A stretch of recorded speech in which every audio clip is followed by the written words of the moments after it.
Pigskin Preview, powered by State Farm agents Kevin Malone and John Reed.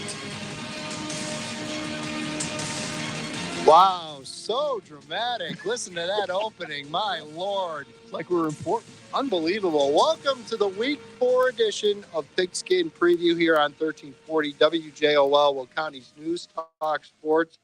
EDGYTIM here, along with the coach, Joe Rodriguero, and Evan Bredesen, spinning the dials.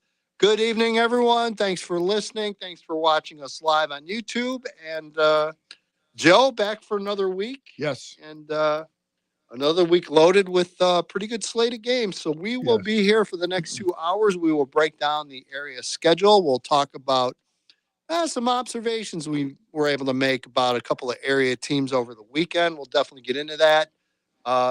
First segment here, we are pretty guest-free. So phone number is always 815-254-7300. If you want to also reach out to us, if you are watching us live on YouTube, hello, everybody. We are able to take your instant messages. So by all means, DM us through that, and we will certainly be glad to answer any questions you have for us throughout the next 2 hours. This edition and every edition of Pigskin Preview brought to you by our State Farm agents, Kevin Malloy in New Lenox and John Wright in Joliet. Like a good neighbor, Joe. State Farm is there. And the Week 3 State Farm agent, Kevin Malloy, Pigskin Preview Player of the Week is Wilmington Junior running back Kyle Farrell. 11 carries, 102 yards, and 2 touchdowns, and a big win over Lyle. Joe, we had fun out there yesterday. Yes. Got to spend a little time with Jeff Reentz, and always good to be out at Wilmington. And yes, it is. And again, just congratulations to Kyle. Again, nice to get to talk to the kids a little bit and spend a little time with them. So appreciate Jeff and the Wilmington faithful welcoming us once again with open arms. So pretty full show tonight, Joe. We're going to have Jeff Reentz joining us at about 6:25. Willie Hayes. My man. Lamont. It took him a little bit, but he finally got that first career win, so we will talk to him about that. And 7 o'clock hour, Dan Tito, Joe. Big win for Joliet West last week. Huge. We're going to get into that in a little bit here. Joe, the Week 4 WJOL EDGYTIM.com Big 5 poll. Little shaking around here a little bit. All right, we have number 5 is Bolingbrook. Number 4 is Providence. Number 3 is Joliet Catholic. Number 2 is Lockport. And number 1 is Lincoln Way East. That is the Week 4 WJOL EDGYTIM.com Big 5 poll. You can find that poll every single Monday morning on Scott Slocum in the morning. The broadcast schedule is as follows. Evan Bredesen with Friday Night Lights, 6:05. Then we take you out to Joliet Memorial Stadium, Busey Bank Field for Niles, Notre Dame. The Fighting Dons make the 3.5-hour trip from Niles to Joliet to take on the Joliet Catholic Academy Hillman. That is a 7:30 kickoff. Dave Dewey Dwyer on the call with Nick Jacobs. Yes. I'll be busy. Are you on strike? Or? No, never. Never. Want to make sure. I'm busy tomorrow night. All right. Joe's busy, and we're just going to leave it at that. And you can hear the wonderful tones of Nick Jacobs. He'll fill in and do a fine job. Yes. So that is our broadcast schedule. Joe, we were able to see very interesting Friday evening. It's weird when Evan and I are working and you and Dewey aren't on a Friday. Yes. And the three of us, 3 out of 4 were at Joliet Memorial Stadium. And only one of us were working. Yeah, people were saying, how come you're not in the booth? I told people you were fired, but well, I could be. Who knows? Right. But yeah. Right. But got some cheers actually. Probably. Yeah. Yeah. So I spent time. I got there early. There are certain people that accuse me of not stopping by their tailgate. We took care of that. Yes. Got that taken care of.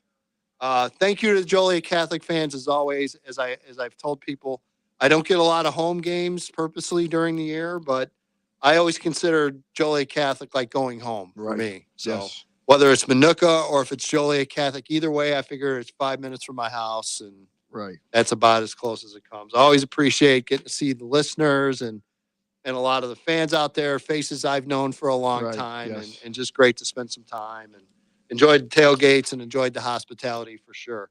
Joe, we need to talk a little about the Hillman. I finally had a chance to see him live, so we'll get into that. By the way, if you want to join us, 815-254-7300. And then, Joe, Saturday we had the privilege of doing co-color duties, I guess we'll call it, on Saturday afternoon. It was a great time. It was a great time. Scott Slocum on the call, and Joe and I did color for Lincoln Way Central, a convincing 27-10 win over state-ranked O'Fallon. Joe, we got to talk a little bit about, I want to talk about JCA. I want to talk about Lincoln Way Central. So JCA, tough loss. I mean, you're up 10-0 first half. Thought they played incredibly well, especially defensively. They did. Played great. I mean, St. Rita just could not get much going at all. Nope. Couldn't get the run game going, which is St. Rita. If you can shut that run game down and make them throw the ball, sometimes good things don't happen. Just seemed halfway through that third quarter, it seemed like Hilding, their quarterback from St. Rita, had a big completion, and that seemed to just kind of kick them in the butt a little bit. And it just seemed like that momentum shifted, and the Hillman just couldn't get it back. Right. The key play I think you're referring to was they're on their own 1 yard line, third and 10 or 11. He throws a 14-yard out pass, and they kind of went down from there. And I believe they kicked a field goal at that time. Yeah. But it was a big play. That was a huge play. If that goes incomplete or they get less than 11 yards, they're punting out of their own end zone. Yep. Again, if you're a Hillman fan, you're disappointed in that loss, and obviously Jaws and JCA was. There's no doubt about it. But Joe, I'm here to tell you, saw some really good things out of JCA. Oh, without a doubt. I really did. I mean, that defense is the real deal. Yes. They're the real deal. Yeah, they stopped the run. Really, they stopped the run the majority of the game until, in my opinion, with fourth the turnovers, quarter, they got a little tired because they're on the field too long. Yeah, and that is going to happen from time to time, especially against a team like St. Rita, big team. Yep. Offensively, you still got some things to work out, and it seems like they're in the process of getting those worked out. And again, the fact that you're 2-1 and you're still working and getting things straightened out, it's a pretty good sign. Yeah, I said to a couple people, I said, at the beginning of the year, looking at the schedule, and if at the end of 3 games, if I said, well, you guys are going to be 2-1, would you be satisfied with that? I know coaches want to be 3-0, but I think the majority of the people who I talked to after the game said they were satisfied with 2-1. H.J. Grigsby is everything he's cracked up to be. Very good runner. And again, you can tell he's a little hobbled by something. If he can get healthy, be very strong. But Joe, there's enough there. Yes, there is. That's a good young offensive line for JCA. Those are 3 juniors that could wind up playing a pretty high level in college. I mean, being on the field for the game and watching them in the first half offensively, I'm going, holy cow. Yeah. They're good. Yeah. It's a good old line. So, I mean, you've got the makings. And in the quarterback situation, look, Bob's waiting. I'm sure he's willing to fire in immediately. I'm sure. But you have things to work with there, is I guess what I'm trying to say. Yes. It might not be where you want it to be, but I think you have, Joe, the ingredients of putting something together that could really click and really start get things going here late in the season.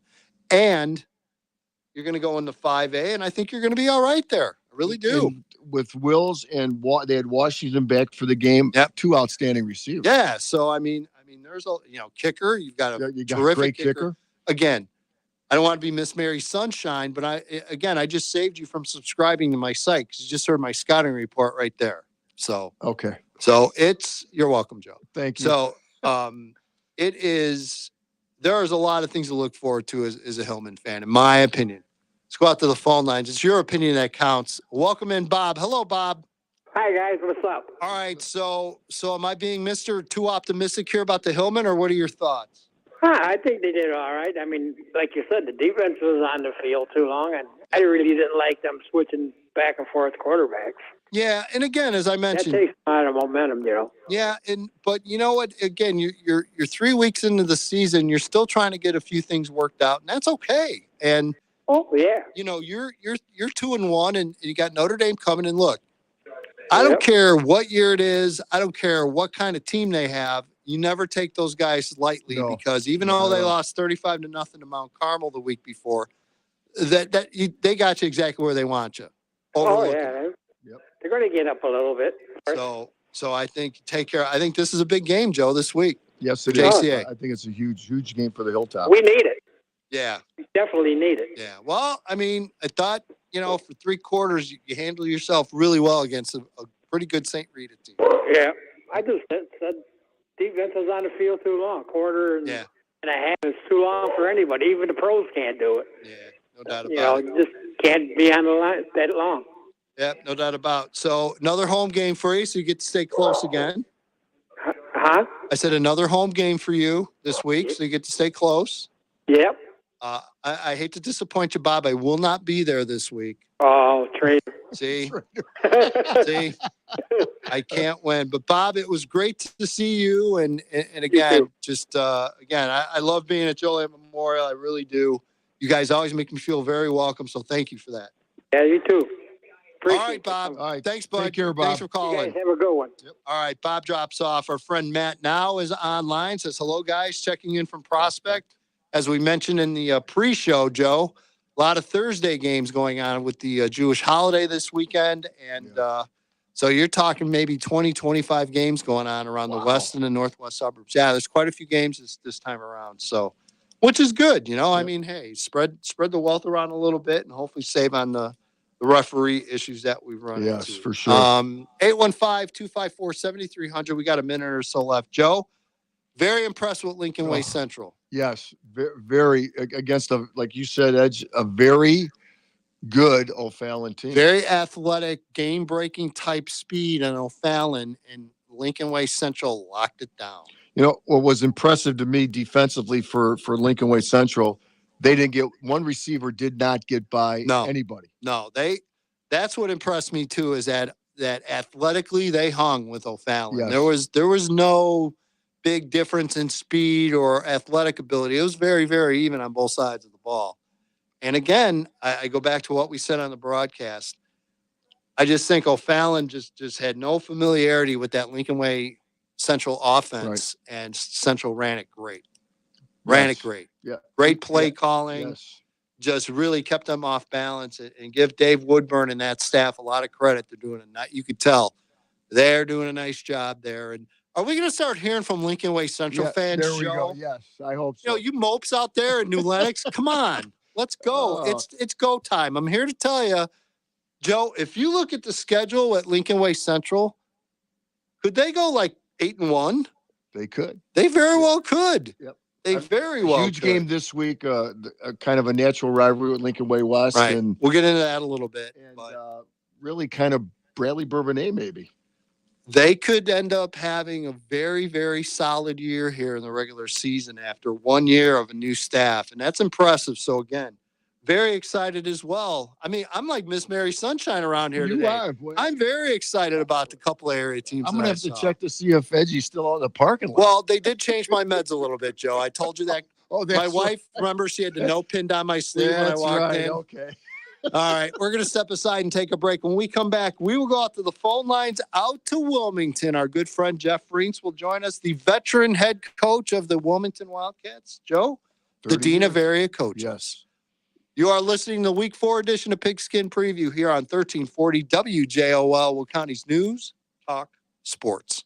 Did you see this? It says dryer vents are one of the leading causes of house fires. Great. One of these adulting things you don't learn in high school.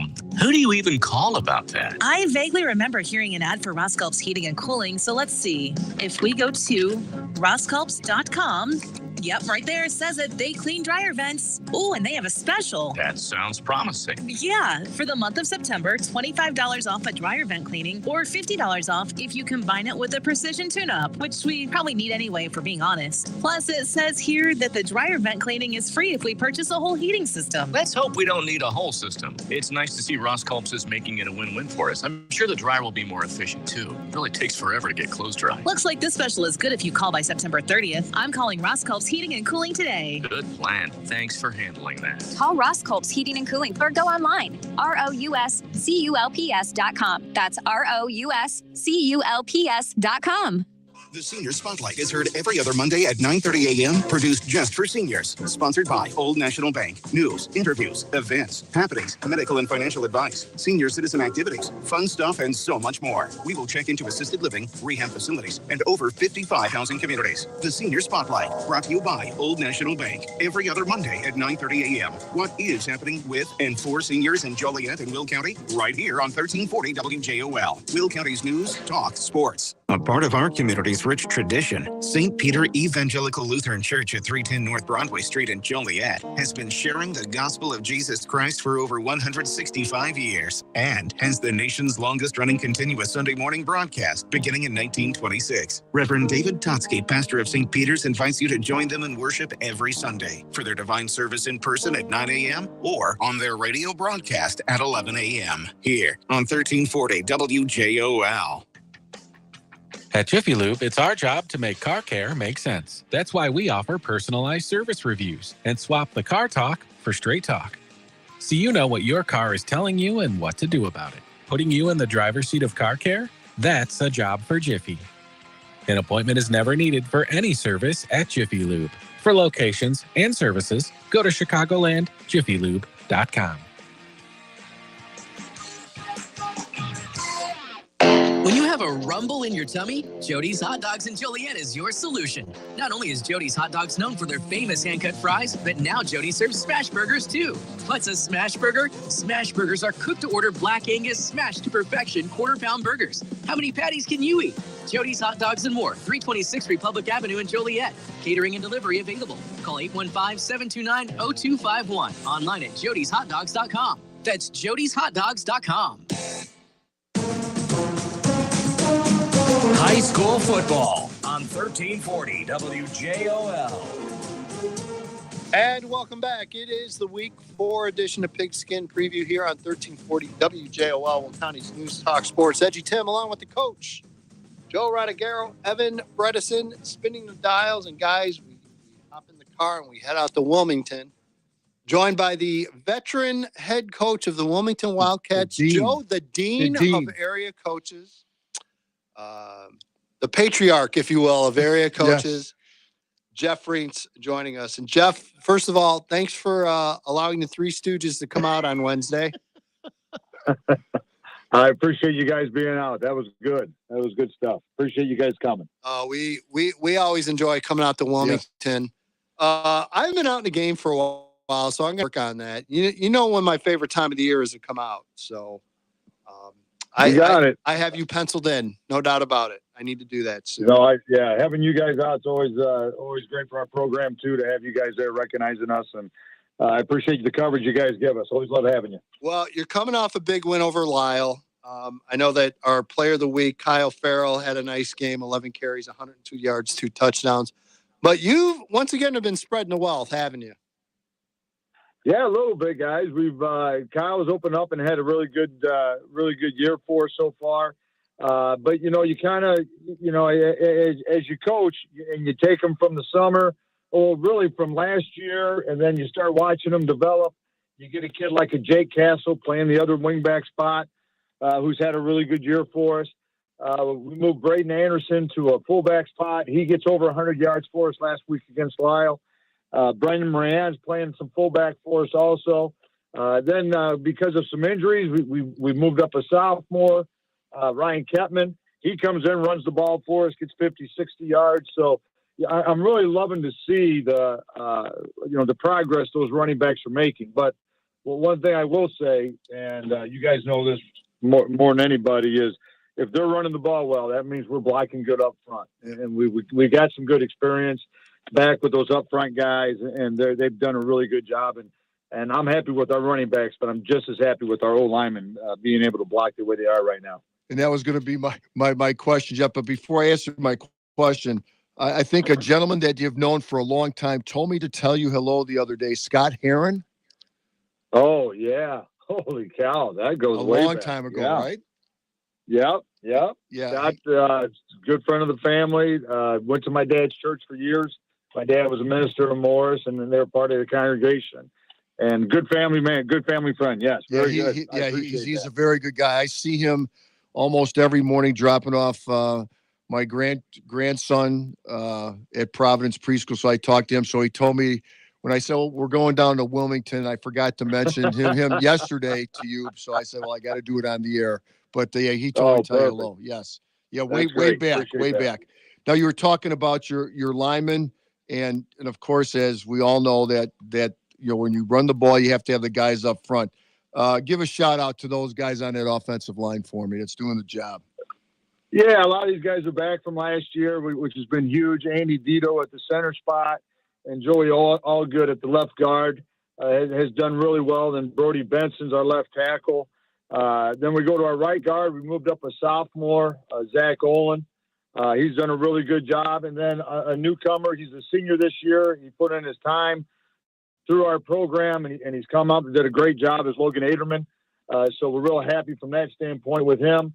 And then our tight ends have come out and done a really good job, and I've been happy with those guys all the way through too. So, but those guys that I named, those 5 guys right there, boy, they've done a great job for us, and we need to continue to get better. I mean, we're in game 4 and we're looking to take another step, and hopefully we can do that against Piatone coming up. But it's going to be a good challenge. Yeah, you mentioned Piatone, and again, it looks like Tully's got him going in the right direction. I know it's an experienced team, right, Jeff? I think didn't you have a lot of kids from start last year, coming back this year? Yeah, he kind of 50-50. I think he's really happy with his backfield, and which I can see on film. That those guys are. He had one kid run for almost 300 yards last week against Braywood. So he's come out and like you said, Tully's always got his kids playing hard. And, they had a couple games ago. I know they lost to Sandwich, but the quarterback threw for close to 300. Then last week they got a running back that runs for almost 300. And so it's going to be a good ice conference game, tough, hard-nosed game between Wilmington and Piatone, who runs the ball and who can stop the run. Yep. Yeah. What do you think, about an hour and 45 minutes total? Oh, less than that. Less than that. Yeah, I'll probably be home before many coaches, no doubt about that. But hey, that's good hard-nosed football. I'm all right with that. It's the best. You drive home and there's like 17 games on the radio elsewhere when you're driving home, so it's the best. It's funny. I gotta tell this story with Coach on the air. So for some reason, my wife has this like addiction to the gigantic pork tenderloin sandwiches. Okay, it's okay. Weird, but that's her thing. So there's a place in Lenore.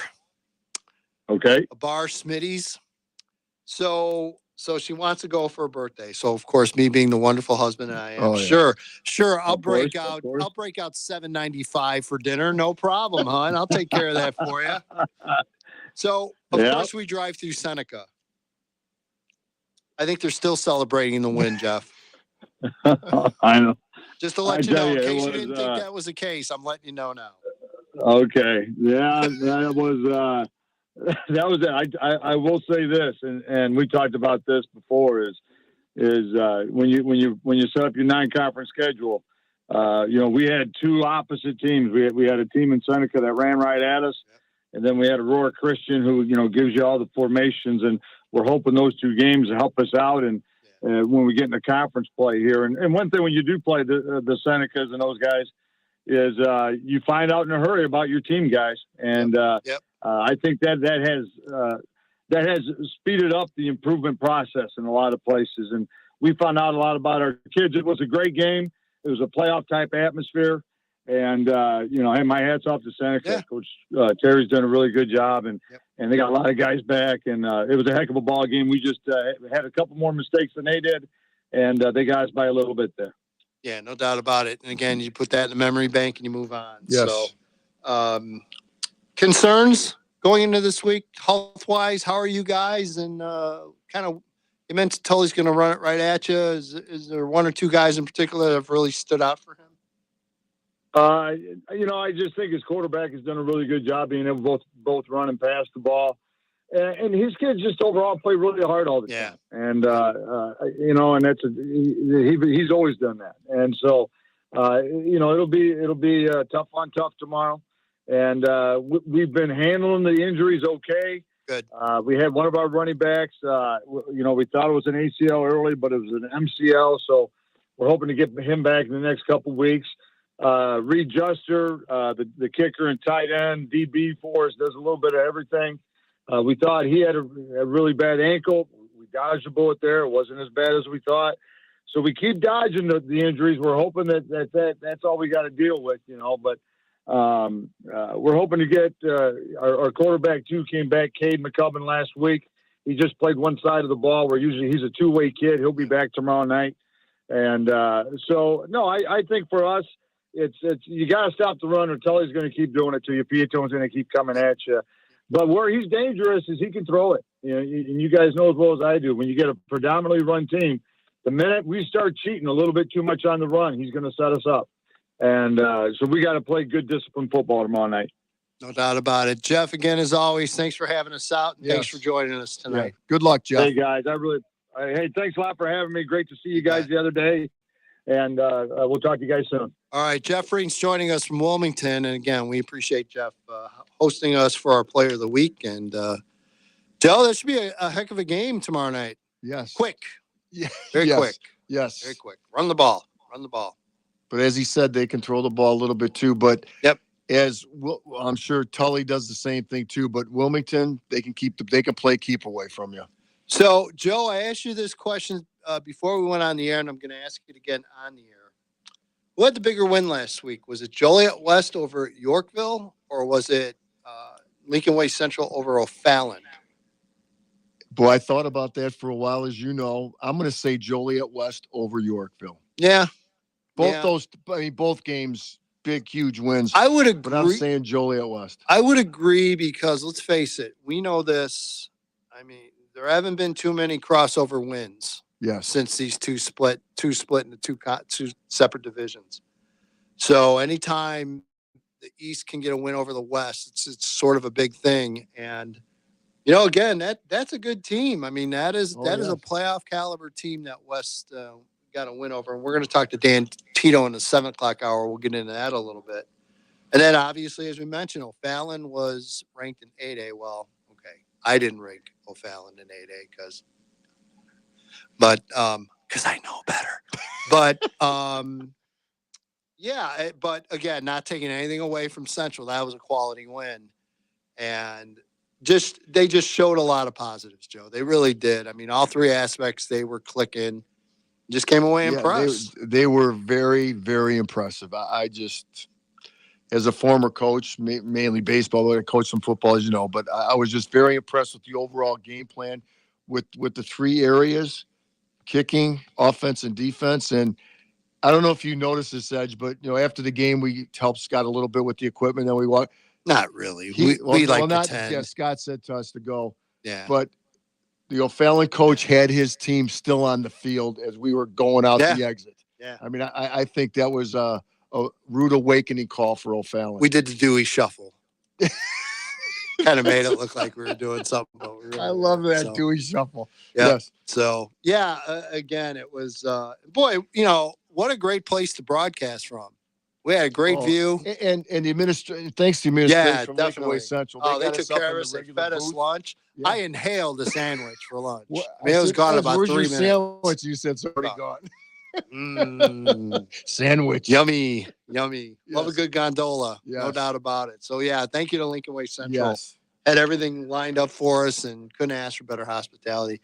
But Evan, again, that Illinois State, that revitalized and renovated Hancock Stadium is really nice. And I think, once again, that's a prime example that people got a taste of what it could be in late November. Yes. And it's going to be pretty good. Well, we've been talking about it for how long?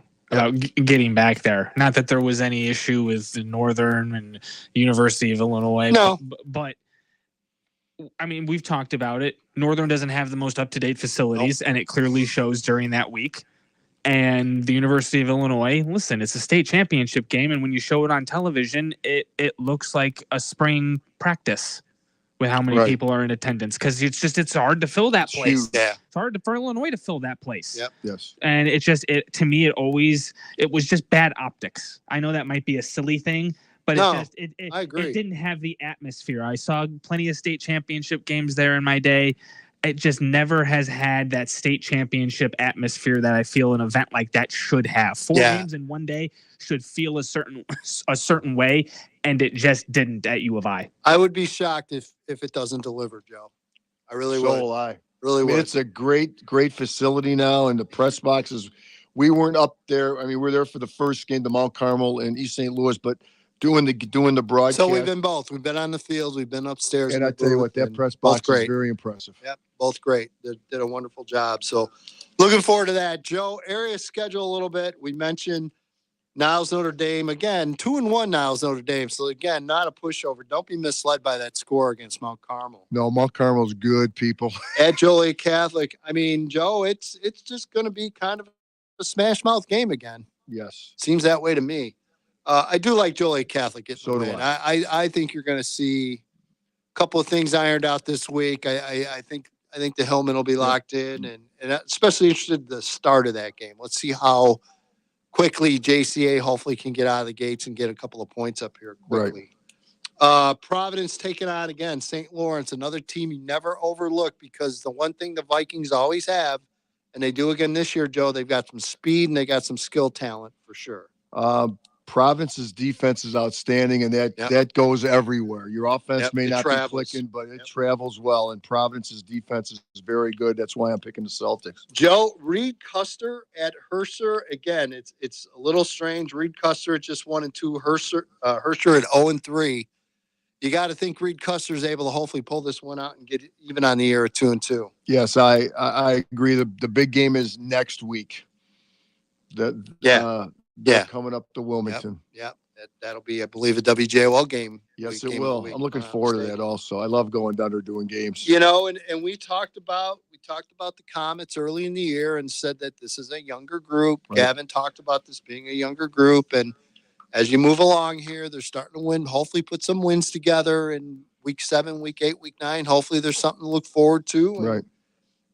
Stranger things have happened, Joe. That's for sure. But I think they'll come through with a win here. All right, we're going to step aside and take a break. When we come back, we will go back out to the phone lines. We will talk to Mr. Willie Hayes, the head coach of the Lamont Football Club that gets their first win last Friday. So we're excited for Willie. We'll bring him in and talk Lamont football. You are listening to the Week 4 edition of Pigskin Preview here on 1340 WJOL, Will County's News Talk Sports. 2 times the healthy blood pressure support? That's a number to rave about. Thanks to Superbeats Heart Chew's unique 2X ingredient that helps promote normal blood pressure nearly 2 times more effectively than diet and exercise alone. Superbeats is America's #1 selling beet brand and the only #1 cardiologist, doctor, and pharmacist recommended beet brand for heart health support. A clinical study showed that the key ingredient in Superbeats Heart Chews is nearly 2 times more effective at supporting normal blood pressure than a healthy lifestyle alone. And they're part of a brand with over 60,000 5-star ratings and reviews. So double your potential with a special offer exclusively for radio listeners. Get a free 30-day supply of Superbeats Heart Chews and 15% off your first order at getsuperbeats.com with code RADIO. That's a free 30-day supply and 15% off for radio listeners only at getsuperbeets.com, code RADIO. Paid for by Christian Care Ministry. You know, it's true. Difficult times have a way of focusing us. We have to think about what matters most when it comes to our spending, our healthcare. This is why so many people are joining MediShare right now. MediShare is a trusted way to save up to 50% on your monthly healthcare costs. More than 400,000 people have already made the switch, especially now during this challenging season with healthcare costs and out-of-pocket expenses going up. MediShare can save you a lot of money. The typical family saves $500 a month. MediShare works, too. It's been around for 30 years. Members have shared more than $5 billion of each other's bills. There are different options to choose from to fit your budget. I'll give you the number here in a second, and if you call, you can get a price within 2 minutes. Maybe now is the perfect time to make the switch and start saving. Here you go. Call 855-51-BIBLE. That's 855-51-BIBLE. 855-51-BIBLE. 1340 WJOL presents Tim Kerfin's House Talk, Thursday afternoons at 12:15, hosted by the owner of Kerfin Inspections, Tim Kerfin. There's so much you can do around the house, and each week, Tim will give you the ins and outs on how to make your home the best it can be and keep your energy bills down. If you're a business and would like to advertise or be featured on the show, call 708-935-3050. Tim Kerpen's House Talk, Thursday at 12:15 on 1340 WJOL. Will County's News, Talk, Sports. Let's be honest, insurance rates have skyrocketed over the last 18 months and none of us are happy. This is State Farm agent Kevin Malloy, and I feel the same pain you do when the bill comes in the mail. When times are at their worst, people are looking for someone they can trust. And with 5 consecutive years of being named the best of Will County in the insurance category, why not consider calling the Malloy Agency? 815-463-5800. Like a good neighbor, we are and will be there when you need us. In today's market, homes are sustaining their value beautifully. Hi, this is Linda Taglia with ACB Mortgage Group. And now is a great time if you have built up equity in your home to consider an equity loan or an equity line of credit. Either loan can get you the cash you want to be able to pay down debt, do home improvements, or even save for future investments. So call me today, Linda Taglia, 815-326-0814. ACB Mortgage Group, your home, your lender. Linda Taglia, NMLS number 646212. ABC Mortgage Group is a division of American Commercial Bank and Trust. Member FDIC, Equal Housing Lender. Pigskin Preview with Edgy Tim on 1340 WJOL. And welcome back. It is the week 4 edition of Pigskin Preview here on 1340 WJOL, Will County's News Talk Sports. Edgy Tim here along with the coach, Joe Rodriguero. Yes, sir. The burnt orange. Hook 'em. Beat Alabama. There you go. And Evan Bredesen wearing no college decipher whatsoever. I have the Nebraska sweatshirt in the newsroom. All right. There you go. Very good. Well, welcome back, everybody. Appreciate you joining us. We'll be here for about next hour plus and breaking down results from the area. Joe, one that caught my eye on last Friday evening. And, Joe, it's never a bad day when the wrong side of fractional loses. That's right. Willie Hayes, head coach of the Lamont Football Club, gets his first career win against the wrong side of fractional. Willie, congratulations. Thanks, guys. Appreciate you having me on. Glad to have you back on the show. And again, just congratulations. We knew it was coming. I know you might have had some doubts, but we were confident you were going to get that first win. And, Yes. and even Joe was confident, of all people. But again, you know, Joe will tell you to stop throwing the curveball, but Willie, you keep doing what you're doing, okay? Yeah, I was telling the story, Willie, when you threw the no-hitter for me your junior year, and I walked out to the mound and go, Willie, quit trying to throw that curveball. Yeah, it's not working. Just Willie, throw the okay? fastball by. Coach. Yeah, I thought I had it in me. I guess not. Well, not that day anyway. Well, congrats. Fill us in. I mean, did you do anything special that night? Come on, you had to do something. No? No, I mean it was a cool night, and you know it's all about the kids. You know, I knew it was going to come down the road eventually, but you know I'm happy for our seniors and our juniors finally to get one on the board in the win column. So I think that's the most important thing, and I know hopefully I'm here for a long time, and we'll get many more of those. So It was good. Willie, as I always, when I did talk to Willie on Sunday, and we talked a little bit about the game, and always make sure you tell your lovely bride, Alex, and I tell you what, Edge, her win too. In about 5 or 6 years, I pity Alex because Willie's 2 boys, they're going to be stabbing Willie for the last pork chop at that dinner table. I'm telling you that right now. Usually how it works. Poor Alex. I tell you what, she's going to need a whip and a chair for those three guys. I'll tell you that. We're already wrestling over food at home. So there you go. It's already started. Willie, you know, the schedule, you know, the first 2 games we talked about it, you know, tough opponents, you know, I think kind of to see where the team is at in these 2 tough games. And then you get your first win last week. Those 2 games are going to set you up pretty well, in my opinion, for the rest of the year. Absolutely. You know, and we talked about this. I think our team needed that. You know, we needed to be tested right off the bat. We're a young team. We don't have a lot of guys with a ton of varsity experience, and it was good to kind of go toe-to-toe with 2 of the best teams in the state, I think. And Libertyville, they're fast and physical, and, I mean, Geneva brought it to us at home, and I think it's going to set us up to be extremely successful down the road. So those are two programs that I respect very highly, and I know our kids do as well. And, you know, they took it to us, and, you know, we got back after it that Saturday morning and learned what we made mistakes on. And And then we came back to work that following Monday and fixed things. So I think it's a testament not only to our kids, but I think our coaches just kind of realized some of the things that we were recognized on film that, we needed to go to work and fix them. And I think we're on that progress of getting that done. So yeah, Willie, it's that whole experience thing is something I think we all kind of overlook, especially early in a football season. And, you kind of learned it firsthand that, you think you know what you have, but when those lights go on, sometimes some kids get it right away and sometimes it takes a little while, but, hopefully you're heading in the right direction and it'll all start to click from here on out. Absolutely. Yeah. I think, like I said, our kids took it, and they accepted coaching and they got better. So I think that's all that really matters. And we're just looking towards that. We're looking forward to tomorrow night, just continue to get better and then, taking day by day. So Willie, we'll just talk about the health of the team after 3 games and maybe one player that really kind of stepped it up and has surprised you and the coaching staff.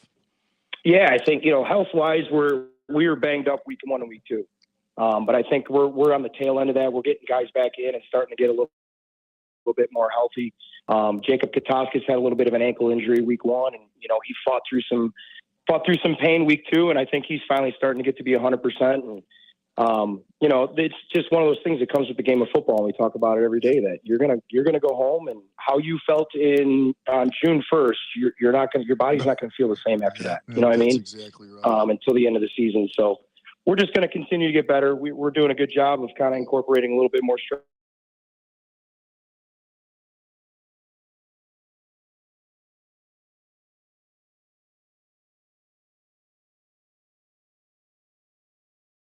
stretching, truly around 2 really good insiders for us that ended up graduating. And he's really took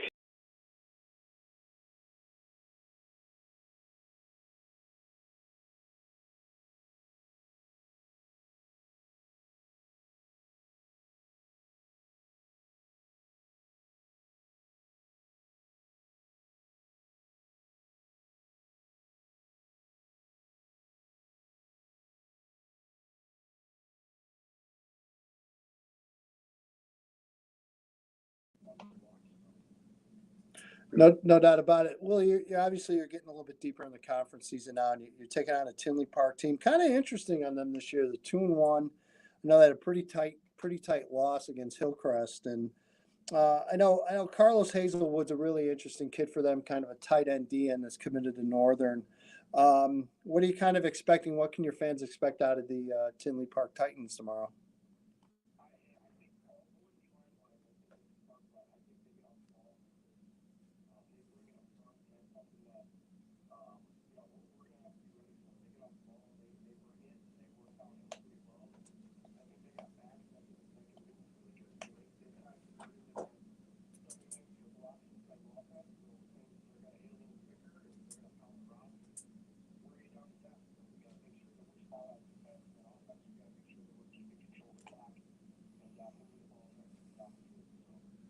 Willie, before Edgy maybe has one more question.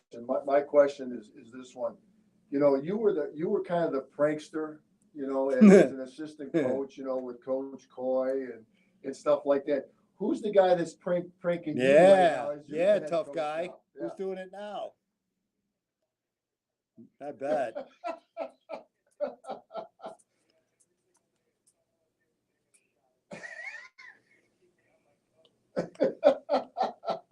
Yeah, I just wanted to know. Anything good so far? Anything that you can talk about on family radio that's happened so far?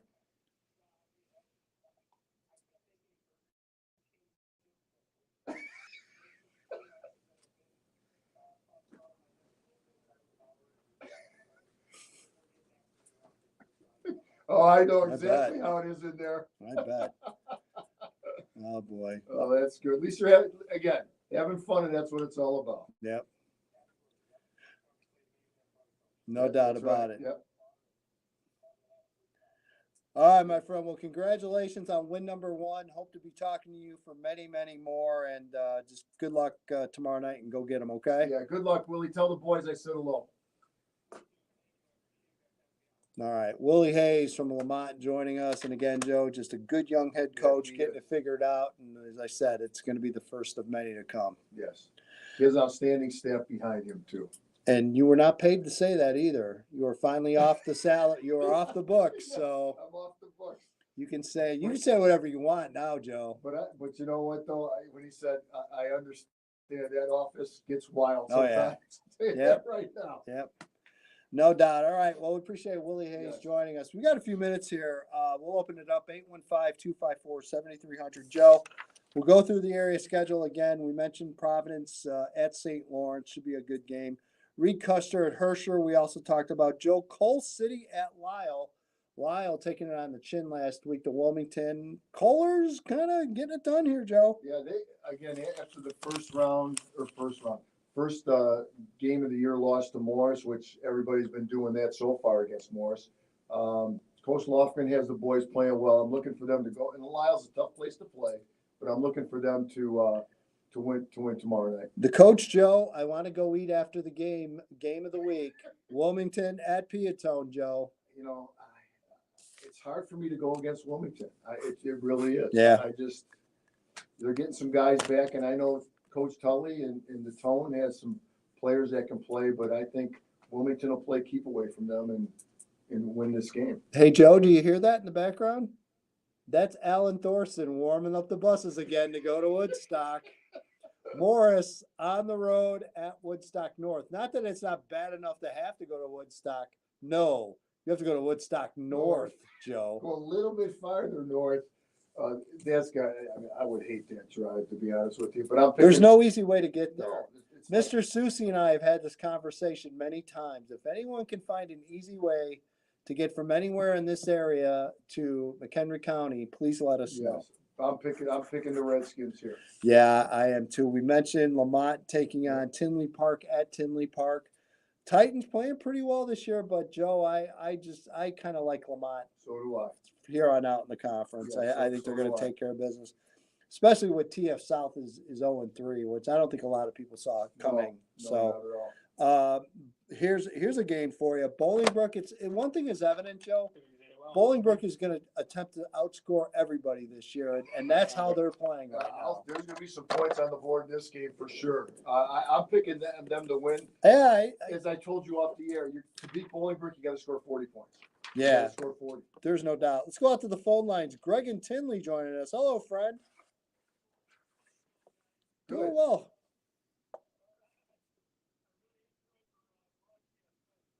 Oh, you're the guy. You're the guy that listened. All right.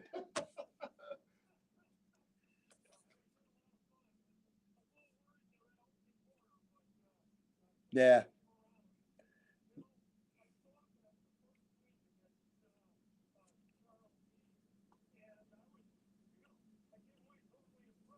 Yeah.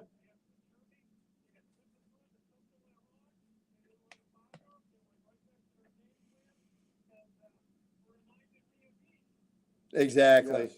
We said that multiple times during the game. It's like watching a carbon copy in a lot of ways.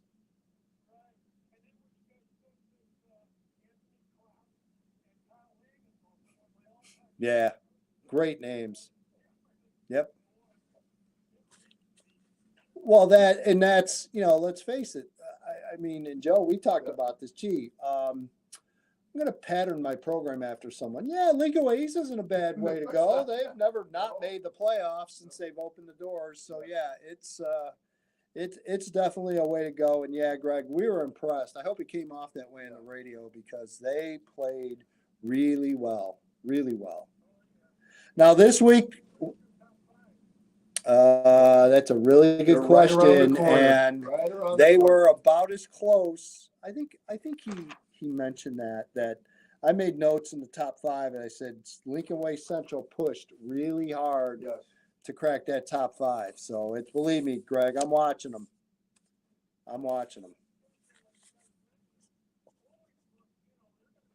Yeah. Yep. They can wind up pretty good. Yes. They can wind up pretty good. There's no doubt about it. I could see it happen. And then obviously this week, a little bit different with West, as we mentioned. Cole Crafton, unfortunately, out injured. It looked like he's done for the year, unfortunately, and just a great kid. You hate to see that. But I think it does, Joe. Joe, one thing to remember, West put up 40 points with their backup quarterback week 1. So I'm not going to totally count West out of that game. It should be a good one. Yes. Yep. Yes. Yep. No doubt about it. Greg, always good to hear from you. All right. Take care, Greg. Thank you.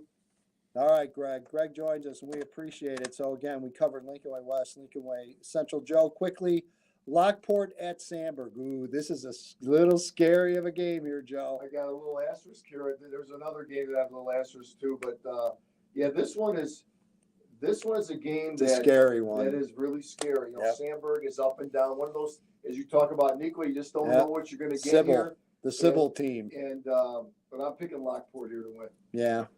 I would tend to go that way as well. Evan? That's the game that the coach is on all week. And Coach Joe's probably done this where you got to keep telling your guys all week, don't sleep on this team. Yeah. Right. Don't Yeah. sleep Yeah. on this team. This Yeah. team's good. Don't sleep. Like, you got to keep reminding Yeah. them. This feels like one of those games. You got to keep telling them, hey, you know. Yes, I agree. No doubt about it. All right, we're gonna wrap it for hour number 1. Don't go anywhere. We're gonna have some free time available in the early part of the 7:00 hour if you want to call in. Would love to hear from you. We're gonna throw a handful of subjects your way. This is the Week 4 edition of Pigskin Preview here on 1340 WJOL, Will County's News, Talk, Sports. For Will County News, Talk, and Sports, we're 1340 WJOL. You want some water, kid? Yeah, I'll take some. Thank you. Yeah, thanks. Hello, the world. That's back. I hear that every morning. Damn right. I tell you what, she's a weirdo right winger, but she's incredibly cute. That could have been our congresswoman, Catalina Loft. She was gonna run against Kinzinger. Oh, was she really? Yeah, she's really hot, really cute. So I have to agree with what they think. yeah, I know. All right, see, Tell me what to tell me. Very, tell very tell me cute. what I believe. very cute. What are my beliefs again? I'm a guy. I'll do anything you say. I don't care.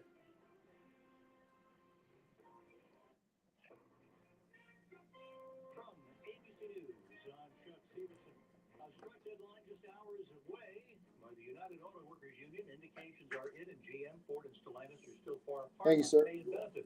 And also exactly what will happen if no deal remains either uncertain or just undisclosed. Is there an NFL game tonight or no? Yes, it's on. Your pad mic is on. Okay. Hello.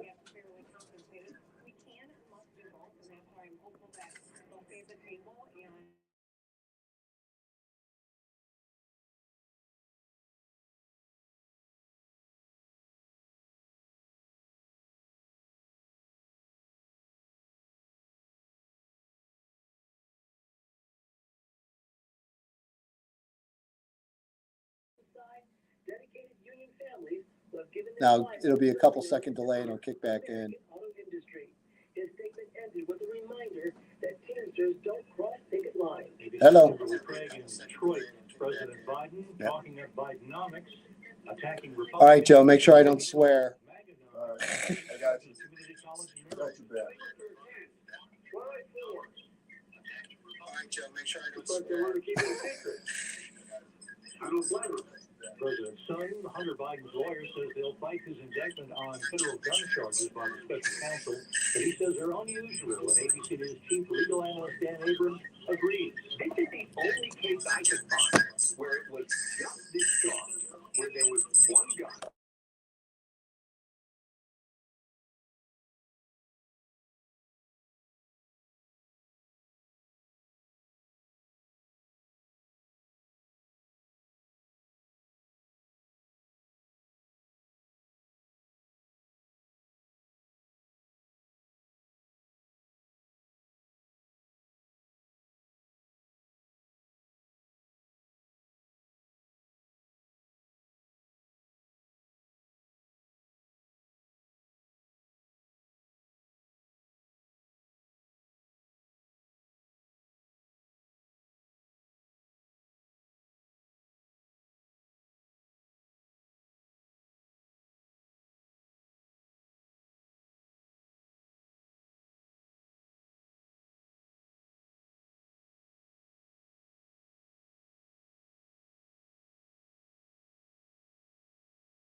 Kevin Malloy, and I feel the same pain you do when the bill comes in the mail. When times are at their worst, people are looking for someone they can trust. And with 5 consecutive years of being named the best in Will County in the insurance category, why not consider calling the Malloy Agency? 815-463-5800. Like a good neighbor, we are and will be there when you need us. 988 is a confidential lifeline and available 24/7. If you or someone you know is struggling with thoughts of suicide or facing a mental health or substance use crisis, help is just a call or text away. Life can throw us unexpected challenges, and sometimes it can make you feel overwhelmed. You are not alone. Help is here. Call or text 988 to be connected with a trained, compassionate crisis counselor who can help you navigate difficult times. This message is brought to you by the Illinois Department of Human Services. Your official home for Joliet and Will County sports is 1340 WJOL. All right, welcome back, everybody. It is hour number 2 of the Week 4 edition of Pigskin Preview here on 1340 WJOL.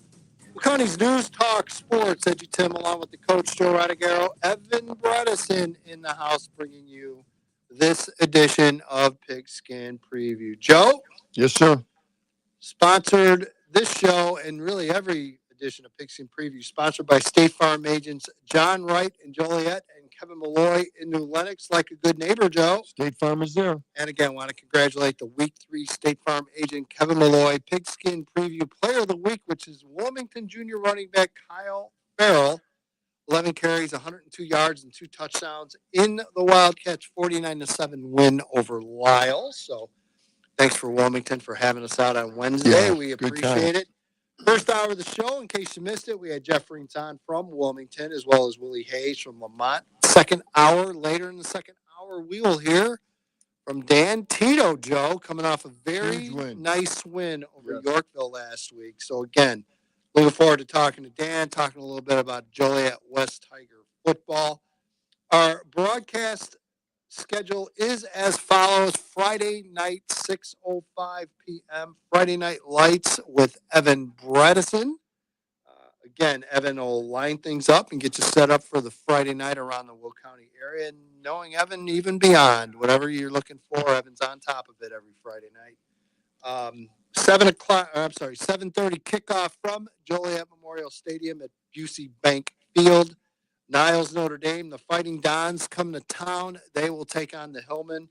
7:30 kickoff. Dave Dwyer, play-by-play with Nick Jacobs, hopping over from the University of St. Francis broadcast. Well, at least Nick will know where to go. Yes. It's been pretty easy for him to figure that out. So that's for sure. Looking forward to that broadcast. And again, you can hear that at 1340 WJOL here in town over the old-fashioned radio. Or WJOL.com on the web or on the Odyssey app. Just search WJOL. Joe, I'm a big fan of the Odyssey app. I probably listen to WJOL most of the time off the Odyssey app or the website. So I definitely do get my use out of that. Joe, the Week 4 WJOL EDGYTIM.com Big 5 poll is as follows. Number 5 is Bolingbrook. Number 4 is Providence. Number 3 is Joliet Catholic. Number 2 is Lockport. And number 1 is Lincoln Way East. You can hear the brand new Big 5 poll every Monday morning with Scott Slocum in the morning. And Joe, did you notice our friend Greg from Tinley kind of jabbing us a little bit with Lincoln Way Central? How come they're not in your top 5? Well, they're right around the corner. They are right around the corner, and they are actually the number 30 team in the EDGYTIM Chicagoland top 30. So there you go. They cracked. Rightfully so. Yep, 100%. We are guest free for a little while here, so we'll open up the phone lines 815-254-7300. Another way to get a hold of us if you're watching on YouTube. Hello, everybody. Thanks. Little glitchy tonight on YouTube, so we'll apologize for that in advance. I know we had a little Wi-Fi outage about mid-first hour, but fortunately bounced back. And just like us, Joe, you can knock us down, but we're going to bounce back. And we're able to wobble, but they don't fall down. But again, a little twitchy, little tweaky here tonight with the web. But we appreciate everybody hanging in. You can DM us anytime. Matt and I are good friends out there watching some games, and Our buddy Weather on the Now joins us in making his NFL picks on there as well. No problem. Carla Sesta. Carlos Sesta, yeah. Probably the safety's mom, I would assume. Go Hill. Yes. Very much so, Go Hill. Carla, I hope you heard the early part of the show. I thought we broke down the Hillman pretty well, and despite the loss, I think they're going to be okay. Yeah, they're going to be all right. They're going to be okay. 815-254-7300. Joe, let's go through the remainder of the area schedule. West Aurora, break out the Blackhawks, Joe. They are 3-0, taking on Plainfield East. And Joe, we got to get the Bengals going here. Yeah, but I don't think it'll be this week. I'm going to go West Aurora. Was West Aurora kind of a surprise team? Yeah, I don't think anyone saw them 3-0. I mean, the schedule hasn't been like overwhelming, but good for Nate and West Aurora. Of course, this is the last year that West Aurora will be in the Southwest Prairie. Right. They will be heading back to the Upstate 8 Conference after this year, and Bolingbrook will be joining us in the Southwest Prairie for 2000. Yes. We haven't talked much about that, have we? No. Really haven't. We need to dig into that a little bit and kind of look at how things could shake out. Lincoln Way East, the Beast from the East, they host Bradley. And Joe, this is another one of those games that you got to keep your eye out on because, the Boilermakers are pretty solid this year. Ethan Cole, senior quarterback, Coach Cole's son, very, very good player. And this is a pretty good Bradley team. This team could give maybe East a little something to worry about. I think it was the week 9, the overtime game it was. So this game is played a little bit earlier in the year, and they gave Lincoln Way all they could handle last year. I'm just going to go with East. I mean, defensively, they are very good. I know we're going to see them later on in the year. If you're going to beat East, and you're going to beat them in Frankfurt on a Friday night, you earn that win. I've only seen one team beat Lincoln Way East. Me too. I was there. It was the only loss I've ever seen. Yeah, Mount Carmel. Yep. It was the only loss I've ever seen at that stadium in person. Yes. So, amazing. Absolutely amazing. Minooka at Romeoville. Joe, Minooka kind of turning the corner here. Looks like they got some things figured out. They're 2-1 on the year. They are at Romeoville, still looking for a first win. Even though they're scoring some points, but I'm sticking with the Indians there. Yep, I am as well. Oswego East, as we mentioned, got off a win last week over Plainfield East. They are now down the street at Plainfield South. And Joe, Coach Brosman and the Cougars are still looking for their first win. Yeah, I'm going to go with Oswego East on this one. Okay. Oswego proper 3-0, traveling to take on Joliet Central, Joe. Yeah, Central's scoring some points, but they're giving up way too many, and Oswego is they're Oswego rolling again. Yeah, Oswego is definitely that 1-year blip last year when they went 3-6. That does not sit well in the greater Oswego area, Joe. I bet it does. Not at all. Again, you've got that game. We're going to talk to Dan Tito a little bit later here in the 7 o'clock hour. But, Joe, a good game here. Plainfield North at Joliet West. Plainfield North, outstanding defense. I know they got a win, and Joliet West with the big win.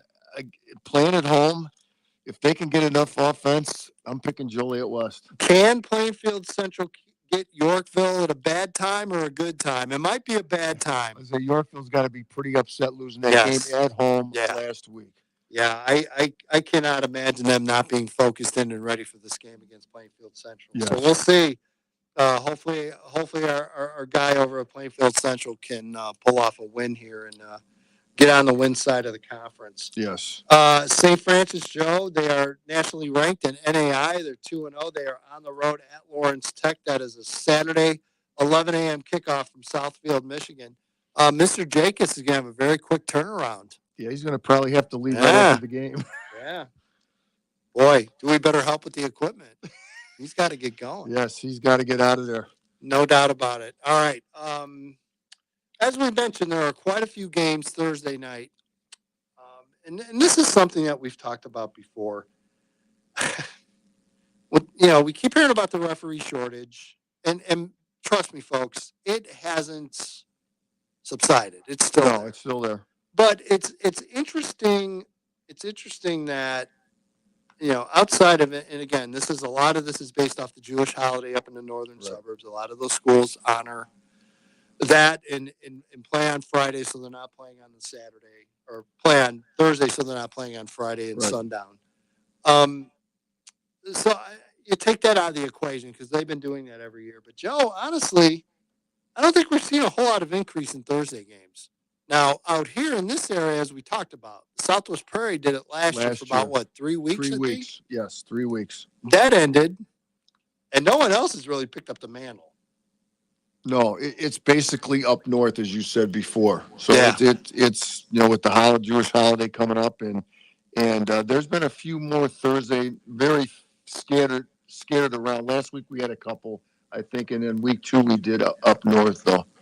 Yeah, no doubt about it. Surprises so far in the area? Is there a surprise team out there for you? I mean, I got to say it's probably Lincoln Way Central. Yes. I didn't expect 3-0. No. And especially playing O'Fallon. I would have picked O'Fallon. Yeah, I tell you what, I'm going to go. I picked Lincoln Way Central, but again, I was lucky on that one. But they just play hard. I mean, and they just very, I guess, under control. I'm going to say under control. As Greg mentioned, that first drive we talked about, that it was a hurry up type offense. And maybe they scripted the plays, maybe they didn't. But you made a great point, though, during that stretch there when they decided O'Fallon to go in the huddle. The offense gets tired, too, running around, especially your receivers. Yeah. They get tired running around. But Lincoln Way, defensively, I thought was outstanding in that game. They were. We can't say it enough. Just a very, very impressive effort that we saw Saturday from Lincoln Way Central. So again, those are the area games, and we will continue to visit that as well as talk about some statewide issues. So we're going to step aside and take a break. When we come back, we will open up the phone lines, and we'd love to hear from you. 815-254-7300. You are listening to the Week 4 edition of Pigskin Preview here on 1340 WJOL. Will County's News, Talk, Sports.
WJOL. And welcome back. It is the week 4 edition of Pigskin Preview here on 1340 WJOL. Will County's News Talk Sports EDGYTIM, along with the coach Joe Radagaro and Evan Bredesen. Spinning the dials. Welcome back, everybody. Glad to have you aboard. And again, we're going to open up the phone lines here, 815-254-7300. Or if you're watching us on YouTube, hello, everybody. Just DM us. Send us a DM. And if we like it, we'll even include it. We'll throw it in the show and be glad to answer your questions, Coach Joe. Yes. Try to, anyway. Coach Joe, not sure if you're aware of this. Actually, you are because you brought it up to me. We have a new battle on our hands, gentlemen. It is now turf versus artificial surface, or versus grass. Sorry, goofed it up. I don't know. I mean, sure, wouldn't we all love to play on grass? But the reality is, grass doesn't hold up too well. No, at the they're talking because, of course, Aaron Rodgers got hurt. But as we discussed too, the Achilles tendon, you can step off a curb in the city or anywhere and have that injury. I don't know how much that had to do with Aaron Rodgers' injury, but we do high school football.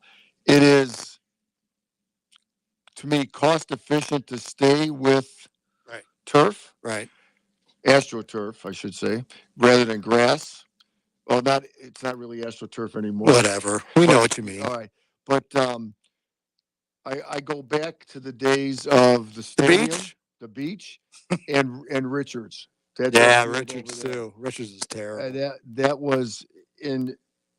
I know everybody has maintenance people, and as much as you try to keep a field as well as possible during the course of the year, it eventually is going to get wear and tear. Well, here's a question for you.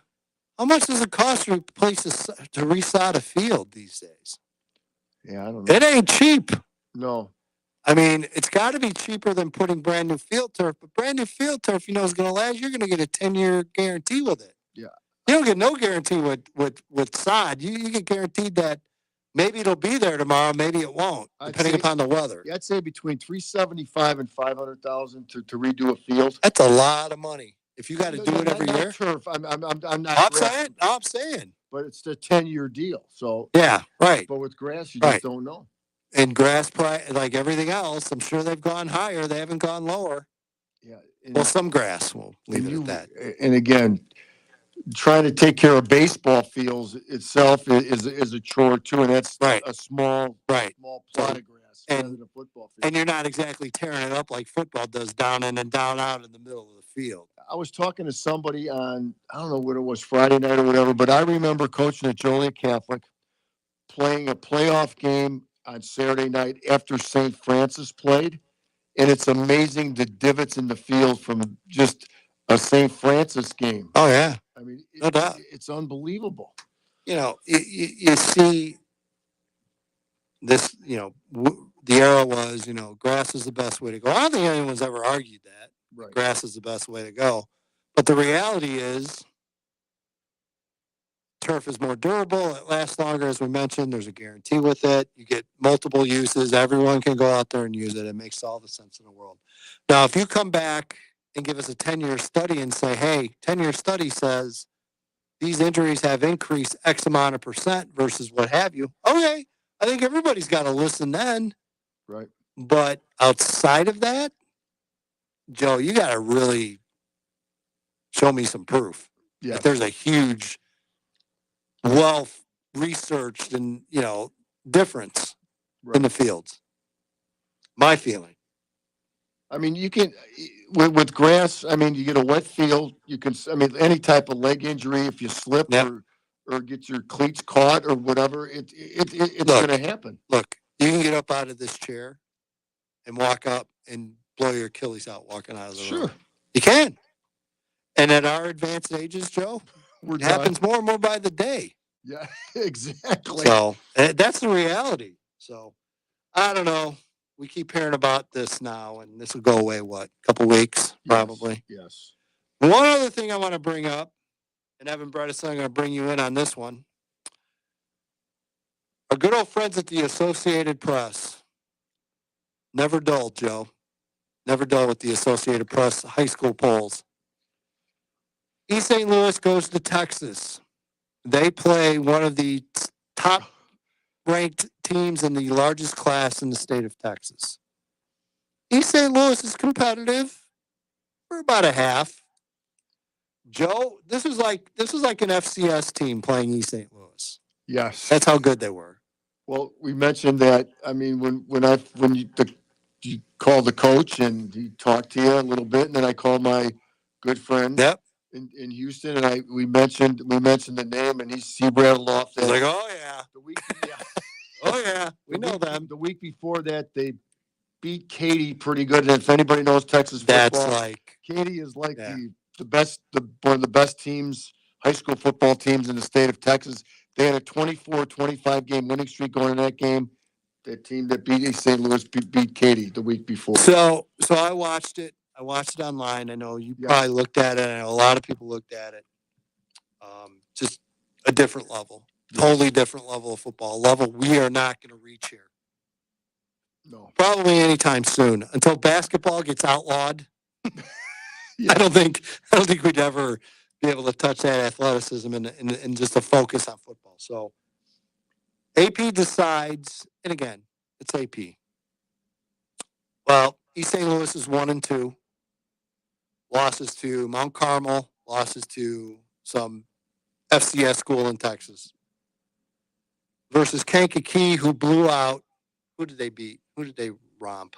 Thornwood? Was it Thornwood? Thornwood, yes. Thornwood or Thornwood? What, 81-0, I think? Yes, 81-0. So Kankakee must be the number one team in 6A. So they actually lowered East St. Louis. Your thoughts on anyone doing that in a poll? I don't get it. I mean, I get the record thing, okay? Because eventually, and I'm a guy that does polls constantly, as you guys well know. It gets to a point eventually where you have to make a change. It's like, okay, like Naz. Naz is a fine example here, okay?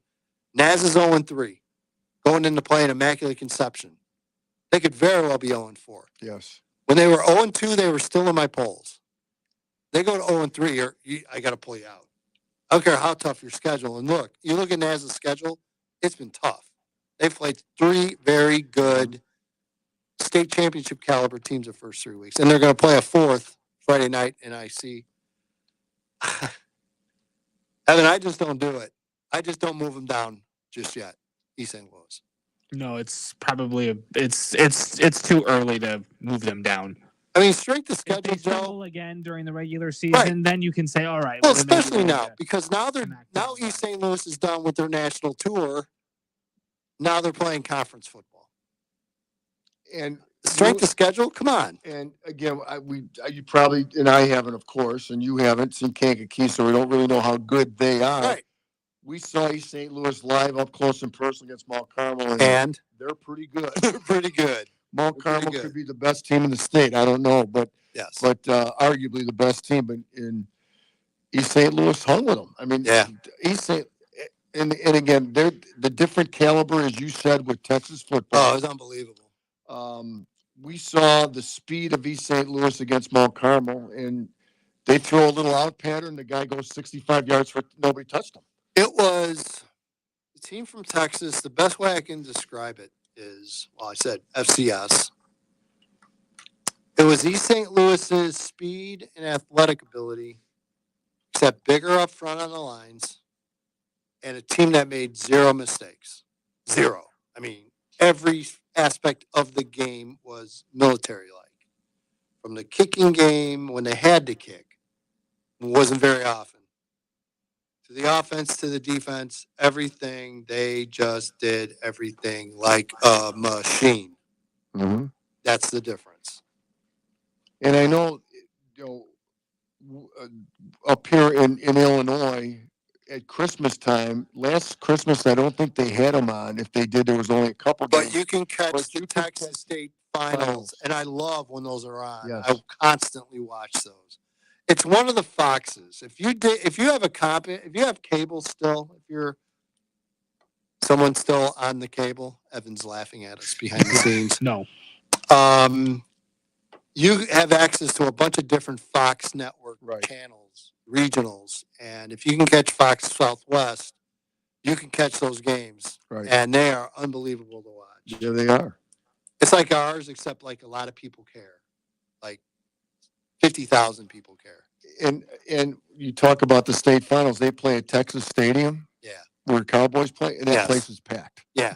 That's what I said, like 50,000 people. It's not like unbelievable. It's not like at the U of I, but it's and again, but it's outside too, also. But yeah, there's 50,000 people in those places. Yeah. Yeah. It's unbelievable. So again, I just kind of scratched my head at that one a little bit. I'm like, come on, man, really? Watch some football. That's all you got to do. All you got to do. Yes. Just watch and look. I understand how AP's set up. I know there's like 1,000 people that have ballots and like 6 people vote every week. So I get it. It could be skewed. It could be off, and it's fine. Well, and people question you, not me, but question you about, well, how can Joe, I get questioned every St. moment Louis of every without day. And you mentioned that, well, this team foot the Go bill and for their see 'em. transportation. Go and see them. Yeah. Go watch. Real simple. I'm going to Normal again. Joe, pretty soon I better be getting a key to the city. No, I'm not going to be with you, so you better use your I'll be bike. okay. I have a note on my dashboard to use my turn signal constantly. I will call you and let you know when I'm turning. Evan, I drive to Edgy's house and I get in the car with him. As soon as we get off of Bluff Road on the 55, he changed lanes 4 times just for me. And I turned the signal on all 4 times just to show Joe how to do it.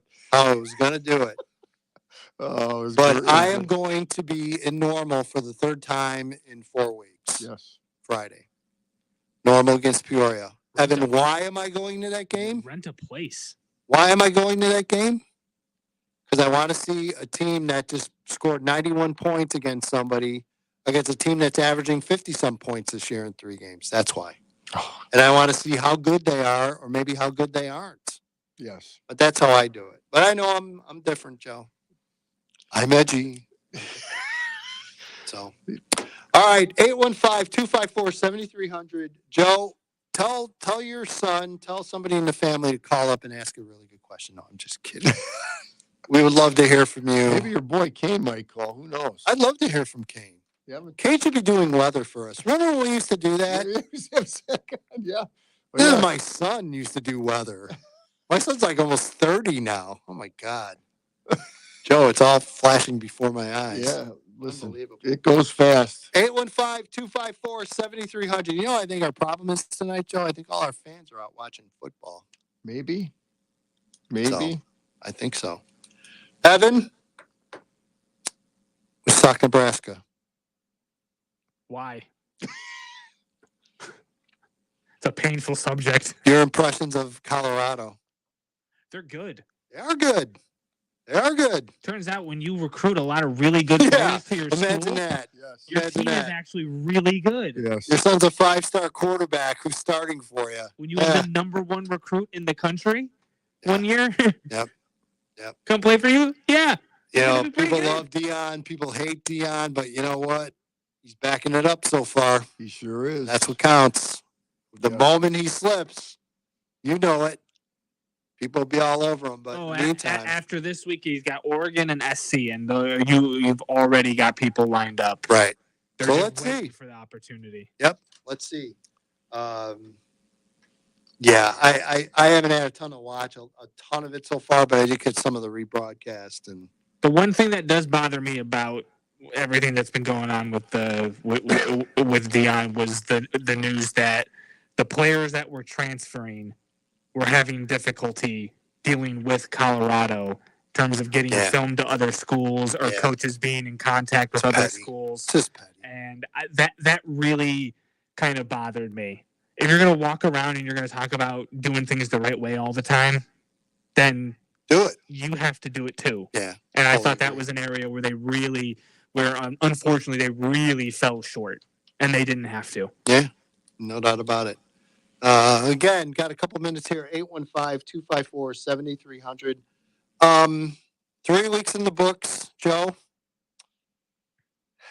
Has anyone emerged as a player of the year so far? Not yet. In the area? No, not really. I mean, I'm trying to I mean, Jonas Williams comes to mind. Yes. Just the fact that he's going to average probably like 400 yards passing a game this year. Yes. And Bolingbrook is going to roll up points. And I swear we will get Tika's Pettigrew on the show. I swear. We'll keep working on that. The last one was our fault. We were running late. He had something going on, so there was a miscommunication there. So I'll take the shot on that one. We definitely will have him in. Bolingbrook to me is a team to watch out for. Yes. You know, because as we've seen, they can put up points, a bunch of them. And they wouldn't be the first team that can just outscore people and win games. Exactly. You know, we've seen it before. There's been some teams that have pulled that off. I'm going to see one tomorrow night down in Peoria. They've been known to just roll up points, and you know, and Tim Thornton's renowned for the constant onside kicks and getting the ball back, and you know, getting as many touches as his offense can get. So I wouldn't say Bolingbrook's gotten to that point yet, but they could, and that could be fun to watch. And again, this week it's home at Flossmoor. Yep. And then I don't know when they would play Lincoln Way. It gets interesting. But then it gets interesting. And I think they played Lincoln Way Central too down the road. Yeah. And I think and the crossover. Yeah. And that's going to be a very interesting game too. Because it'll be like watching East against Brook, and then it'll be like watching East again against Brook. Yes. So we'll see. Yes. But no, I have confidence. I have confidence in that Central defense that they, you know, I'm sure if they saw East first and saw some things that worked and maybe some things that didn't, they would make the adjustments and be capable because they have the personnel, I think, to maybe pull that off. Yes. All right, we're going to step aside and take a break. When we come back, we will go out to the phone lines. We will welcome in Dan.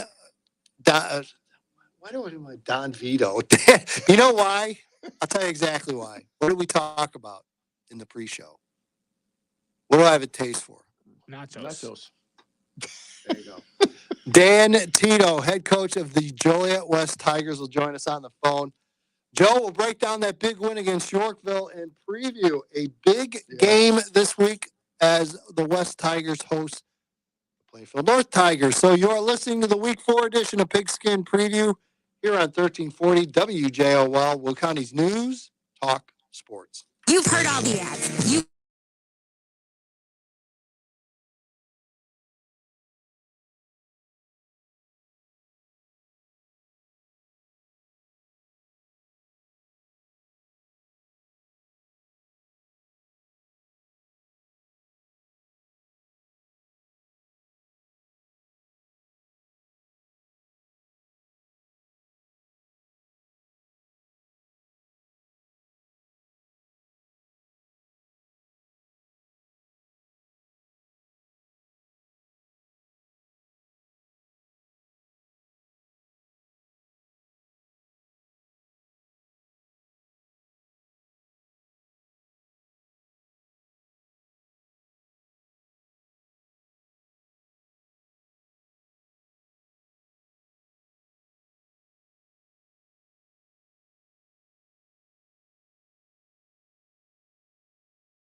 and welcome back. It is the Week 4 edition of Pigskin Preview here on 1340 WJOL, Will County's News Talk Sports.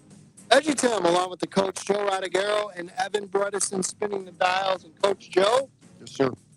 in case you missed it, and if you were looking for coverage, you might have not seen it because there wasn't a whole lot of coverage. But I'm here to tell you, there was a big win last Friday night, and I saw this score, and I was very happy for the guy we've got on the phone line right now. Joliet West pulls out a big win over Yorkville last Friday to put the West Tigers at 2-1. And again, Dan Tito joining us on the phone lines. And Dan, first of all, congratulations. That is a nice win for you guys last week.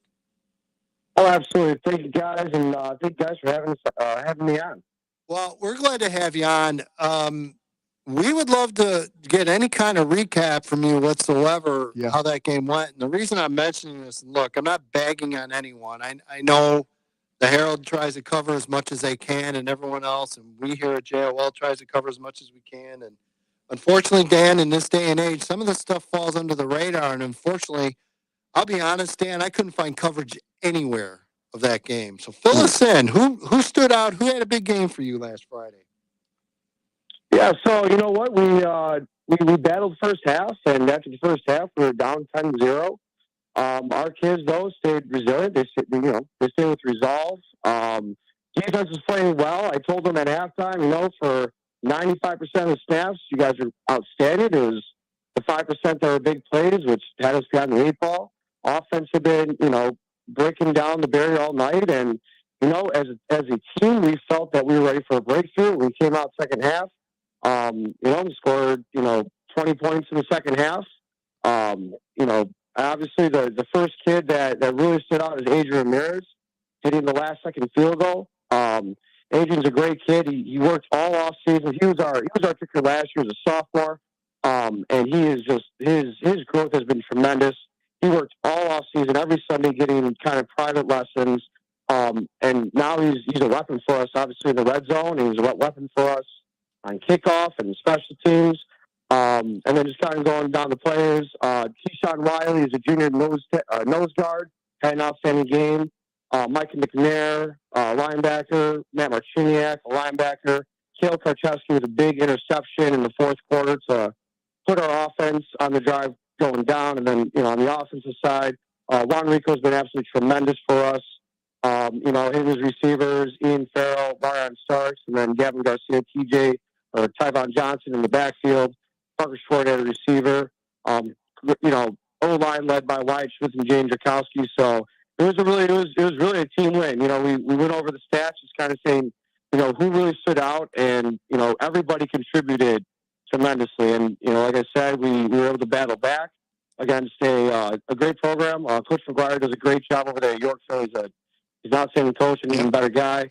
So for us to get a good win against a good program, that's huge for us, especially going this week against Plainfield North and then entering conference the week after. Well, and again, let's be very honest and straightforward here, Dan. There haven't been a ton of crossover wins from the East to the West, and I think it makes that even that much more important and impressive. You guys are able to pull it off. Oh, absolutely. And, the West, they got a whole bunch of great programs, and in the East, we have a whole bunch of coaches that are working to improve their programs as well. So obviously, it's an interesting dynamic between the East and the West, and it's definitely great that a team from our side of the conference is able to play with the team with the other side of the conference and show that we're also making improvements as well. Dan, I was not at the coaches show, but I did listen to the broadcast, and I listened to all you coaches talk about your teams, and I know you were very high on Juan Rico, your quarterback, and you had Mr. Bull last year, who was a dynamic quarterback in our area, in my opinion, the 2 times that I saw him play. But what I saw a little bit was the fact that he threw to 6 different players, and it's not just one guy. It's must be reading the field well, reading the defense to hit 6 different targets. Oh, absolutely. And Carl from last year, Carl View, obviously tremendous with his legs, had an absolute cannon for an arm. And they're kind of different in their styles. And call it a great arm, and Juan's mobile, but they're great complements to each other. Speaking specifically to Juan, Juan is his, other than a couple snaps, his freshman year and a couple snaps his sophomore year, he just kind of took the role as quarterback. He was a kid that we knew all off season that could do it, just between obviously his physical ability, but also his leadership ability and his intelligence for the game. Last year, he started at safety for us. And to be honest, his freshman, sophomore year, he also majored in, defense. And he played, back when I was his head freshman coach, he played safety for me. And then the sophomore year, he played outside backer. And we really think that his experience on the defensive side of the ball has really taught him, more about football. He sees it from both angles. And obviously, Coach Nakovic, who's our offensive coordinator, quarterbacks coach, does tremendous work with him. But yeah, just his ability with leadership, the connection he has with the guys, he's extremely accurate, and just, that killer instinct that you love to have in a kid. Right. Dan, talk about your opponent tomorrow night in Plainfield North. And again, this is a team that, it seems like Anthony Bordino and his staff have been trying to get a couple of answers here to, especially the quarterback position. But it seems like you might have found an answer last week. Yeah, absolutely. And, Coach Bordino always coaches a sound Plainfield North team. They're going to play some great football. Their defense has been outstanding. They've only given up 20 points in the first 3 games. And we also can't overlook the competition that they played as well. We started with Lockport and then also have a Naperville Central on the schedule, two tremendous programs themselves. I believe it's going to be a fun game for both sides. They obviously came in last year and put a whooping on us, and they're a tremendous team. They went 9-0. Won the west side of the conference. But yeah, we're looking forward to a great Penn Plainfield South. They got it rolling in the second half on offense. So it looks like that they're going back and forth between quarterbacks, but it seems like they found their guy. But yeah, we're expecting a very sound, fundamental, strong. Yep. A team that's going to execute tomorrow. And, this is, again, an opportunity for us because it's another opportunity to showcase that we can hang on either side of the conference. And we're excited for that opportunity. Yep. Dan, after 3 games, how's the health of the team? Well, the overall health is good. Unfortunately, we lost Damian Tucker, who's our starting running back. We lost Morris. He tore his ACL. Tyvon Johnson, though, stepped in. He's a junior. He stepped in that role against Morris, a very tough Morris team, and ran extremely hard. So we're excited for him. Obviously, we're heartbroken for Damian. Really, worked his butt off all season. He really grew as a not only a football player but as a man. But he's taken it in stride, and he's still all positive and still joining us. But other than that, other than Damian's unfortunate injury, we're pretty much healthy. We, as a coaching staff, as a coaching program, we take the health of our players very seriously. We try to do things with our practice schedule to minimize the incidences of injury. We want our players fresh for the game. We don't want them rolling in, beaten up. So we believe that that's going to give us an edge, especially towards the end of the season where maybe some of the teams are beaten up, but our guys are still a little fresh. Yeah, that, it's funny you mention that, Dan, because, Joe, when I hear that, I go back to our friend John Ivelo when he was at Bolingbrook. Right. And, you see John, Dan, you know John, and you've seen John, and you look at John and you think, you see the crew cut and you think, well, this is a guy going back to the 1970s. I bet he's out there banging on his kids, and it was the complete opposite of that. And again, it's definitely, I think the newer line of thought when it comes to practicing, Dan, but I think you're right on. I think it's all about trying to keep those kids fresh and not wear them down. And I think in the long run, you're going to benefit from it. Because let's face it, you have goals beyond week 9. Correct. So again, it's I give you guys a lot of credit for that, because that's really, I think the right plan and the right vision to take into a season. What did the doc feed you tonight? Well, the doc, they brought pizza. We got pizza from the doc. We also got, some walking tacos. The West football players, nice. Families put some walking tacos together. And our also I mentioned our Joliet West cheerleaders. Each week they've been giving us dessert. And this is kind of what, we tell the kids is there's so many people that support us and they love us. 100%. And we're lucky to be in that community. And one of the things, we took an evening retreat up in Laredo Taft, up in Oregon, Illinois. And one of the things we talked about is the people that love us in our life, we always need to make sure that we appreciate those people for all the good we do in our life and make sure we reciprocate that. So obviously, thank you to the doc and thank you to our families and thank you to our West Cheer. And that's a big thing. We tell our guys is make sure you're always showing appreciation for all the support you have, and in return, return that support. Look, there is, and I'm going to tell you right now, and talking to your families and your kids, look, there is nowhere else that wants to hop on board a Joliet West bandwagon than the guys you're listening to right now. Yeah. Okay, there is no doubt in my mind. Look, I'm married to a West Tiger. Okay. Okay. So if I'm not fair to Joliet West, I got to listen to it at home. Okay. He doesn't have dinner. Yeah. And look at me. I have to have dinner. So look, you guys keep winning. Keep doing what you're doing, Dan. Keep bringing it. And again, just wish you the best of luck. Go get them tomorrow night. And we definitely will stay in touch. Okay.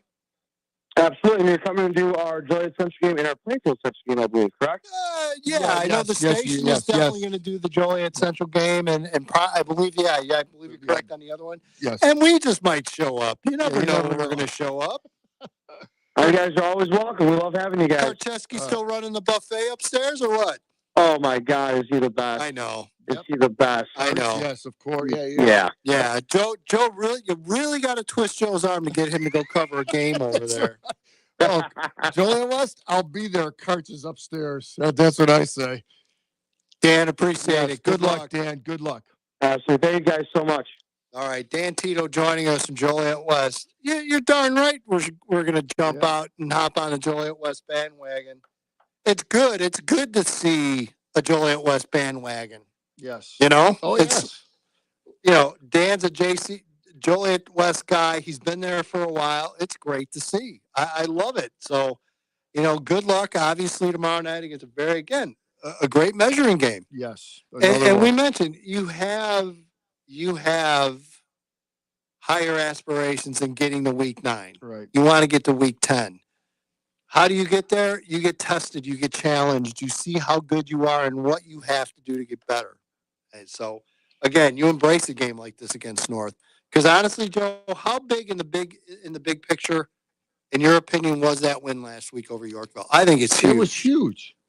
It was absolutely huge. Not only as a win standpoint, but for the psyche of the kids. I think it gets you a heck of a lot closer to 5 in getting in. Oh, yeah. And Dan mentioned they were down 10-0 at halftime and they came back. Yeah. And that's definitely a huge positive for that team. And it sounded like defensively they played real well. Yep. And even after this week, we look at their schedule and they're winnable. Very good. There's winnable games there. So again, very winnable. We will continue to talk Joliet West. Want to thank everyone joining us tonight. Our guests, Jeff Reams from Wilmington, Willie Hayes from Lamont, as we mentioned, just Dan Tito, just on from Joliet West. Again, I want to thank everybody watching on YouTube and listening to us live, whether on the go, giving us score updates, which we appreciate. Barrington up 15-7 over New Trier in the second quarter. So, again, appreciate that. All right, that's going to do it for Coach Joe. I'm EDGYTIM for Evan Bredesen. You are listening to the Week 4 edition of Pigskin Preview here on 1340 WJOL, Will County's News Talk Sports. Good night, everybody. Your home